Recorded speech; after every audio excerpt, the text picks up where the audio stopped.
Ketika Ratu Negeri Syeba mendengar kabar tentang Salomo, maka dengan pasukan pengiring yang sangat besar dan dengan unta-unta yang membawa rempah-rempah, banyak emas, dan batu permata yang mahal-mahal, datanglah ia ke Yerusalem hendak menguji Salomo dengan teka-teki. Setelah ia sampai kepada Salomo, dipercakapkannyalah segala yang ada dalam hatinya dengan dia. Dan Salomo menjawab segala pertanyaan ratu itu. Bagi Salomo tidak ada yang tersembunyi, yang tidak dapat dijawabnya untuk ratu itu. Ketika Ratu Syeba melihat hikmat Salomo dan rumah yang telah didirikannya, makanan di mejanya, cara duduk pegawai-pegawainya, cara pelayan-pelayannya melayani dan berpakaian, juru-juru minumannya dan pakaian mereka, dan korban bakaran yang biasa dipersembahkannya di rumah Tuhan, maka tercenganglah ratu itu. Dan ia berkata kepada raja, "Benar juga kabar yang kudengar di negeriku tentang engkau dan tentang hikmatmu. Tetapi aku tidak percaya perkataan-perkataan mereka, sampai aku datang dan melihatnya dengan mataku sendiri. Sungguh, setengah dari hikmatmu yang besar itu belum diberitahukan kepadaku. Engkau melebihi kabar yang kudengar. Berbahagialah orang-orangmu dan berbahagialah para pegawaimu ini yang selalu melayani engkau dan menyaksikan hikmatmu. Terpujilah Tuhan Allahmu yang telah berkenan kepadamu sedemikian, hingga ia mendudukan engkau di atas tahtanya sebagai raja untuk Tuhan Allahmu. Karena Allahmu mengasihi orang Israel, maka ia menetapkan mereka untuk selama-lamanya dan menjadikan engkau raja atas mereka untuk melakukan keadilan dan kebenaran." Lalu diberikan kepada raja 120 talenta emas, dan sangat banyak rempah-rempah dan batu permata yang mahal-mahal. Tidak pernah lagi ada rempah-rempah seperti yang diberikan Ratu Negeri Syeba kepada Raja Salomo itu. Lagi pula hamba-hamba Huram dan hamba-hamba Salomo yang membawa emas dari Ofir, membawa juga kayu cendana dan batu permata yang mahal-mahal. Raja mengerjakan kayu cendana itu menjadi tangga-tangga untuk rumah Tuhan dan istana raja, dan juga menjadi kecapi dan gambus untuk para penyanyi. Hal seperti itu tidak pernah kelihatan sebelumnya di tanah Yehuda.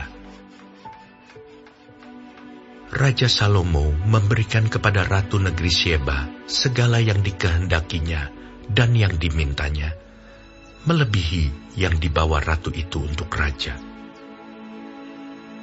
Lalu ratu itu berangkat pulang ke negerinya bersama-sama dengan pegawai-pegawainya. Adapun berat emas yang dibawa kepada Salomo dalam 1 tahun ialah seberat 666 talenta. Belum terhitung yang dibawa oleh saudagar-saudagar dan pedagang-pedagang, juga semua raja Arab dan bupati-bupati di negeri itu membawa emas dan perak kepada Salomo. Raja Salomo membuat 200 perisai besar dari emas tempaan. 600 shikal emas tempaan dipakainya untuk setiap perisai besar. Ia membuat juga 300 perisai kecil dari emas tempaan. 300 shikal emas dipakainya untuk setiap perisai kecil. Lalu raja menaruh semuanya itu di dalam gedung hutan Libanon. Juga raja membuat takhta besar dari gading yang disalutnya dengan emas murni. Tahta itu 6 tingkatnya, dan tumpuan kakinya dari emas yang dipautkan pada tahta itu. Dan pada kedua sisi tempat duduk ada kelek-kelek. Di samping kelek-kelek itu berdiri 2 singa, sedang 12 singa berdiri di atas ke-6 tingkat itu sebelah menyebelah. Belum pernah diperbuat yang demikian bagi sesuatu kerajaan. Segala perkakas minuman Raja Salomo dari emas, dan segala barang di gedung hutan Libanon itu dari emas murni. Perak tidak dianggap berharga pada zaman Salomo. Sebab raja mempunyai kapal-kapal yang berlayar ke Tarsis bersama-sama dengan orang-orang Huram. Dan sekali 3 tahun, kapal-kapal Tarsis itu datang membawa emas dan perak serta gading, juga kera dan burung merak. Raja Salomo melebihi semua raja di bumi dalam hal kekayaan dan hikmat. Semua raja di bumi berikhtiar menghadap Salomo untuk menyaksikan hikmat yang telah ditaruh Allah di dalam hatinya. Mereka datang masing-masing membawa persembahannya, yakni barang-barang perak dan barang-barang emas, pakaian, senjata, rempah-rempah, kuda dan bagal, dan begitulah tahun demi tahun. Salomo mempunyai juga 4.000 kandang untuk kuda-kudanya dan kereta-keretanya, dan 12.000 orang berkuda yang ditempatkan dalam kota-kota kereta dan dekat raja di Yerusalem.